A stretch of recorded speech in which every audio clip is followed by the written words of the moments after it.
Right. Let's get to it. Oh, that's good too.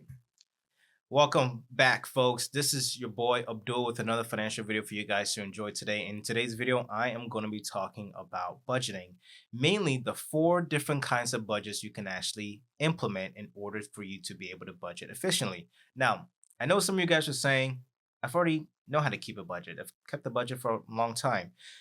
That's okay. Now, this video may not be for you, but if you're the person that actually tries to keep a budget, but next thing you know, finds yourself spending more money at the end of the month and having to use a credit card, this video is for you because I used to be like that as well, where I realized, oh my goodness, I'm over budget. I know I should be keeping a budget, but I just really want to buy this item that I didn't budget for. Next thing you know, I'm using a credit card because I didn't budget appropriately. Now, that's like a lot of people in this country. And I'm going to actually read you a stat before we get into it. Okay. I found this stat on, it's actually on Nerd Wallet. And it is crazy. Here it is. The survey found that 83% of Americans say they overspend, and a similar portion who have a monthly budget, 84% say they exceed it. So 84% exceed their monthly budget. I used to be one of those, right? And some months I do exceed my monthly budget. That's the that's it. Like it happens, right?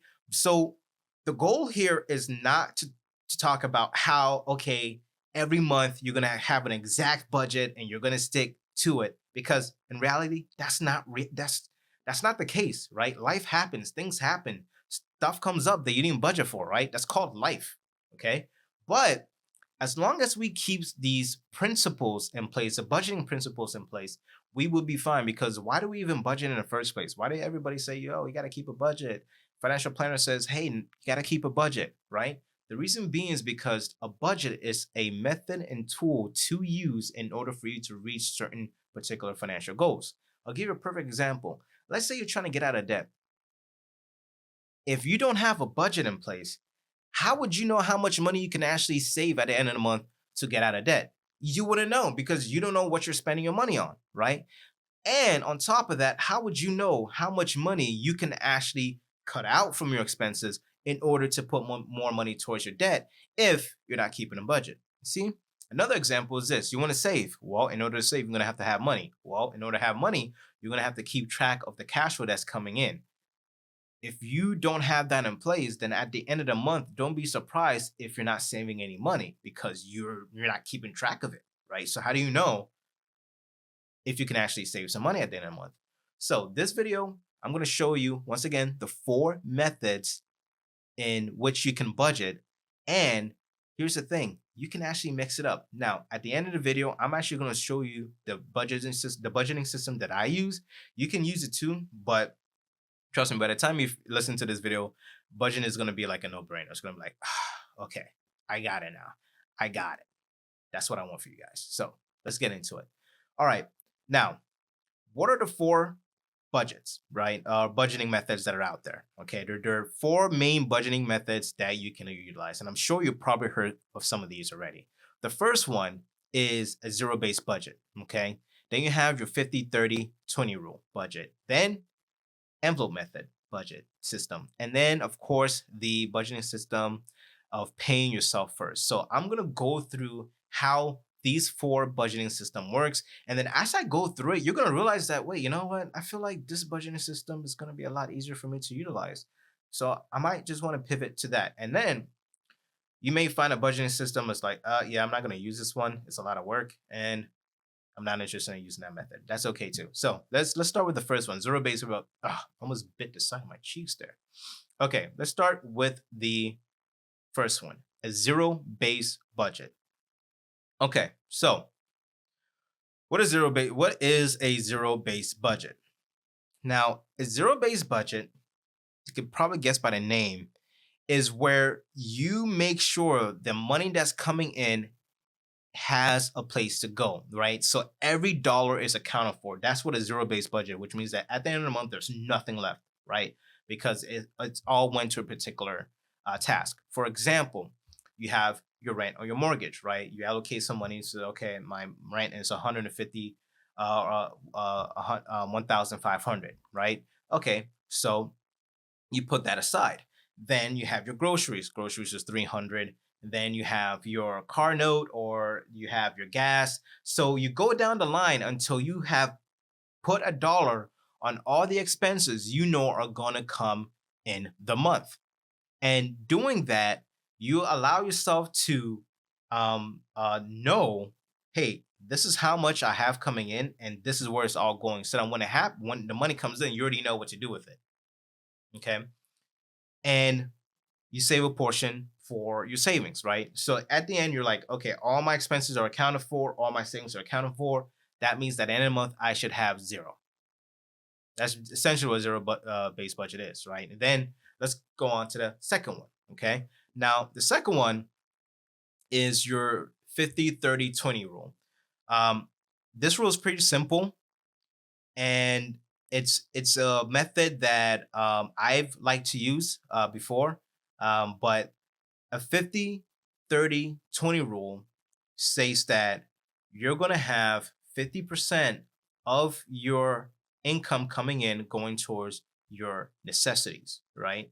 These are things you can't do without, right? Like not you got to pay your rent, you got to pay your mortgage, those kind of things, right?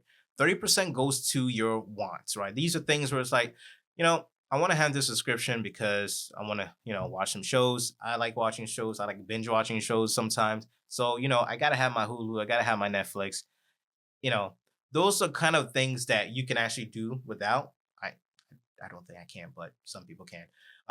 But that's your wants, right? This things that I want. I can get rid of them if I wanted to, right? Then you have 20% going into your savings. So once your money comes in, you already know how to split it up. And at that point, you're not keeping track of, okay, how much am I spending in this category?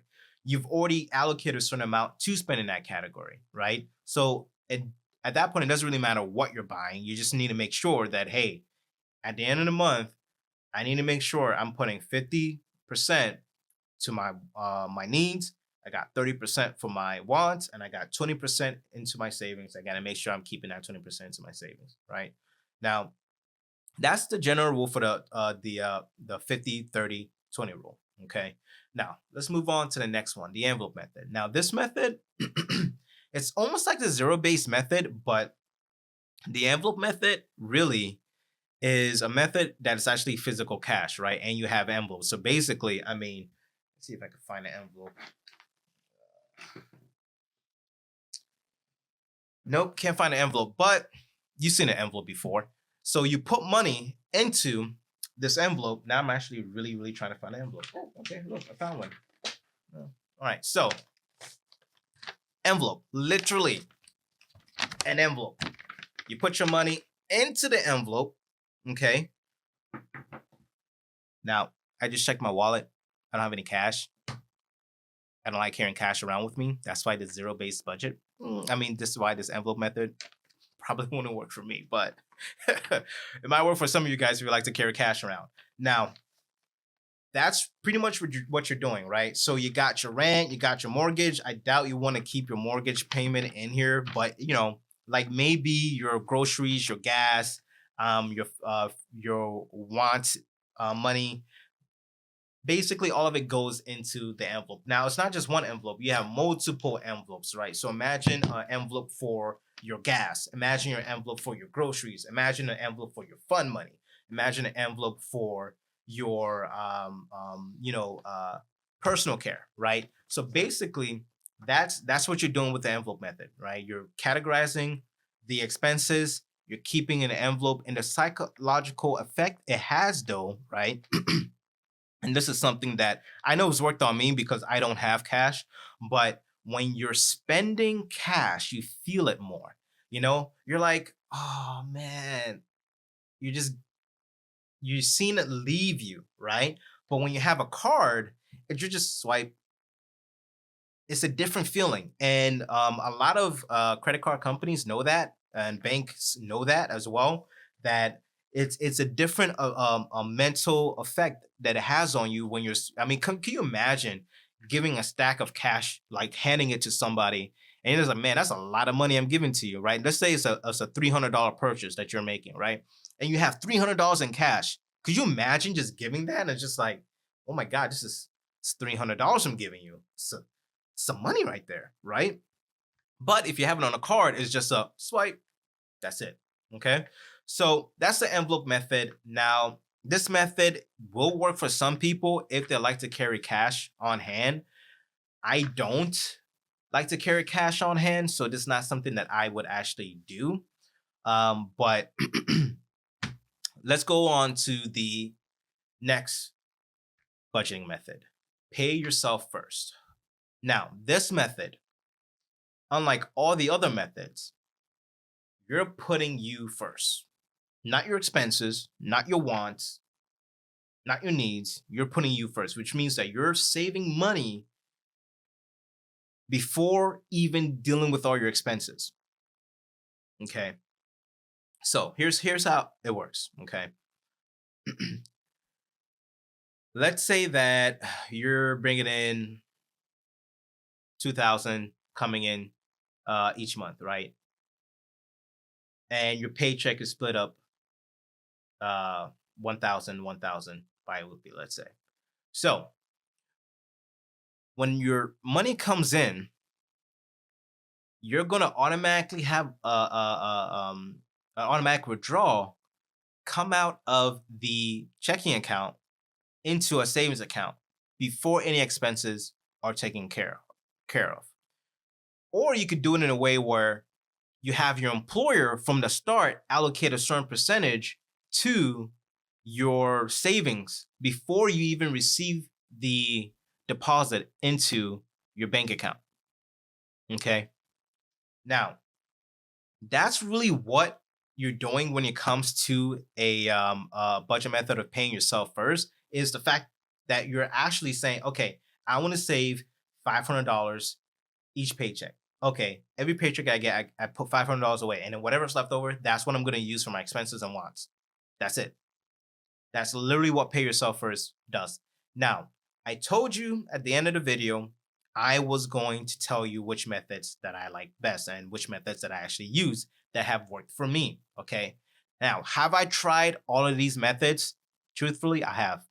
And that's why I know, like, budgeting, like, people say it's easy, and it's actually a thing, a practice you constantly have to do.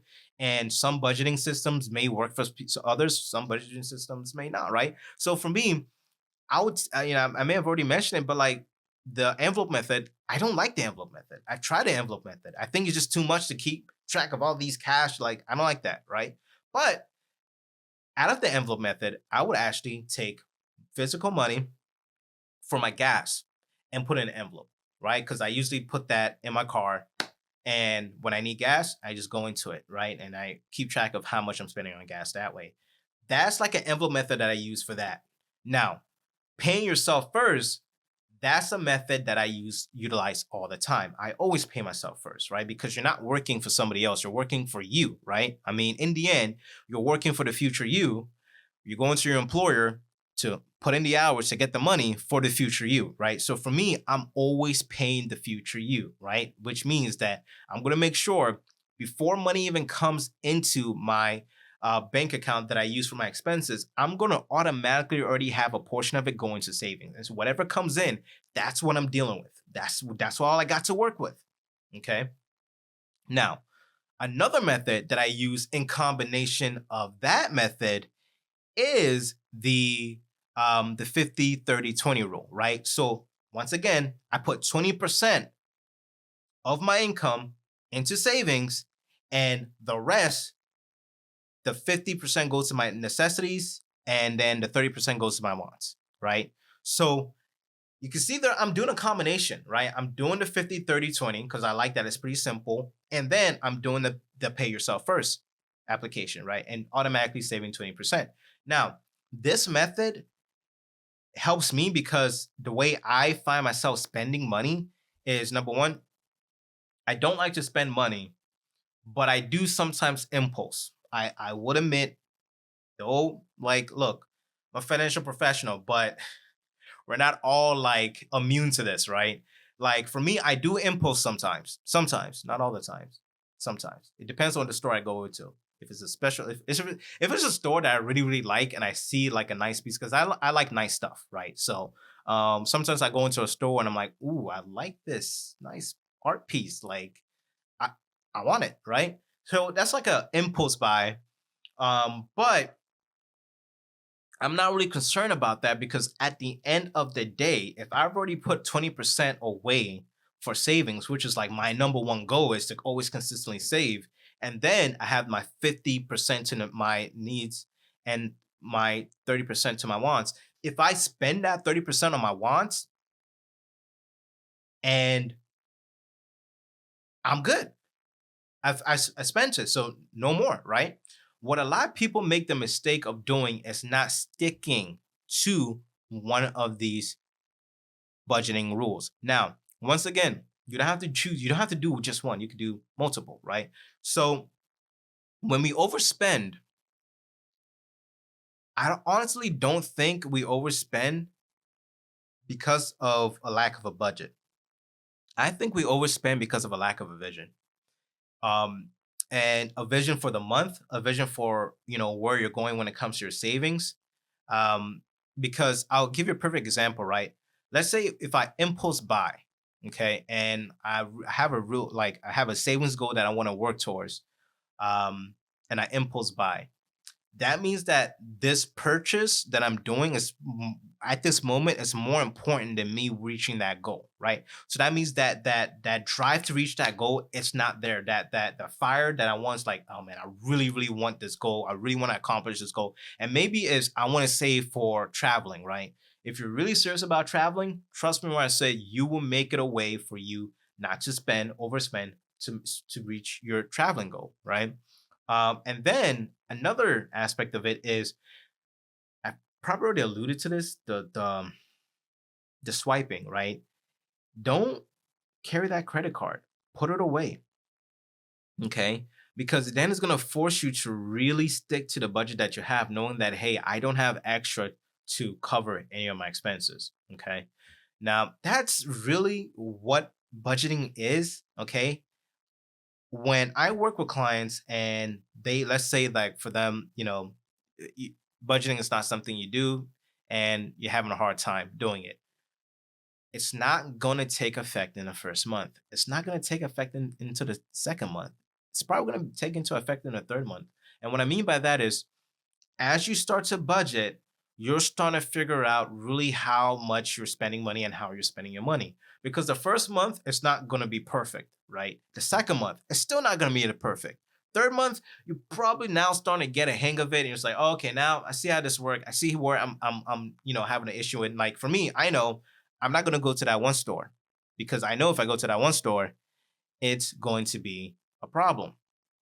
You guys want to know what that one store is, don't you? All right, I'll tell you. I know it's really random, but I'll tell you. Now, for me, it's actually home goods. I know it's random, right? I like I'm an artist, right?